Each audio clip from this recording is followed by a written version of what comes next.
He said he wasn't ready for kids. Turns out he already had one. With someone else. My name's Lauren. I'm 30. Work in nonprofit development. Yes, the fundraising emails you ignore. Hi, that's me. And I've been with my boyfriend Caleb for nearly 4 years. Or at least I thought I had. We lived together, shared a dog, talked about marriage. But the one thing we didn't have was a baby because, according to Caleb, he wasn't ready. Then one day I ran into the photo that changed everything.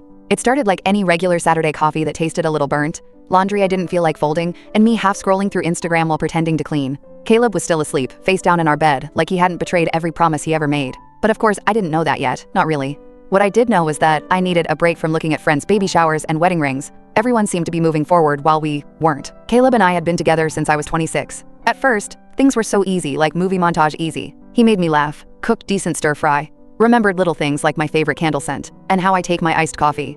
We moved in together at the 2-year mark, and I thought for sure we were heading toward marriage and kids. I was ready. I'd been ready. But every time I brought up the baby topic, Caleb got weird, defensive. He'd say things like, I want to give our kid the best, not just scrape by, or what if we're not there yet? And honestly, I bought it. I figured he was just being cautious, maybe even respectful of the responsibility. So I waited. Until that stupid photo. His sister Becca had posted a carousel of family pics from some barbecue I wasn't invited to. No big deal, she and I weren't super close. But the fourth photo in that set made me freeze, like full body cold sweat, stomach drop kind of freeze. It was a toddler.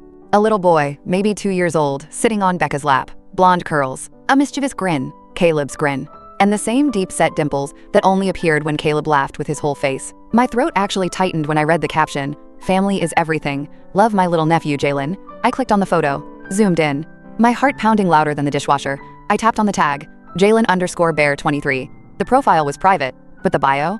Jalen 2 yo, miracle baby, raised with love, and the tagged photos, Caleb's sister, Caleb's mom, a few friends I vaguely recognized from Caleb's old college group. I was shaking now. I texted Becca before I could even think, did you mean to tag Jalen as your nephew? 3 dots appeared, then disappeared. Then finally, wait, Caleb didn't tell you? That was the moment I knew my life had just split in two before the text, and after. I didn't respond. I didn't cry. I just walked into the bedroom and stared at Caleb snoring, completely at peace in a life I no longer understood. Because it wasn't just that he cheated. It was that he created an entirely separate family, and somehow, I was the one left in the dark. I didn't sleep that night. I laid in bed, staring at the ceiling, counting every time Caleb rolled over like I was measuring the seconds he could still pretend I didn't know. My mind kept replaying that message. Wait, Caleb didn't tell you? Like a broken voicemail I couldn't delete. At 5:03 a.m., I finally slipped out of bed and into the living room, wrapped in a blanket and denial. I opened Instagram again, went back to that tagged profile, and this time clicked followers. I didn't expect to recognize anyone, but I did. Vanessa G. My stomach flipped. Vanessa wasn't a stranger. She was someone I had met, once, briefly. A girl Caleb had casually mentioned, knowing from years ago.